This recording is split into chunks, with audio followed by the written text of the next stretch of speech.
Entonces, el trabajo que hoy les voy a presentar es el fruto de 4 años de labor. Recibí, creo que fue en 2012, una invitación de un tal Bruno Estigarribia, y el apellido me llamó la atención. De hecho, me puse a pensar en Julia Miranda Puerto, la esposa de Manica Estigarribia. Aparentemente murieron los dos en el mismo accidente de avión, lamentablemente.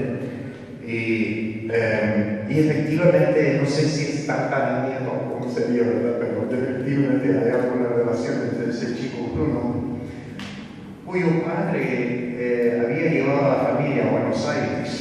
Entonces realmente creció pero ahora reside en Estados Unidos, de doctorado en lingüística en Estados Unidos, y joven, apenas comenzando su carrera académica, y me invitó a mí a contribuir un capítulo sobre la morfología del guaraní para un libro que va a aparecer este año o posiblemente el año próximo. Les advierto que el libro todavía está en el proceso de redactarse. Hay múltiples niveles.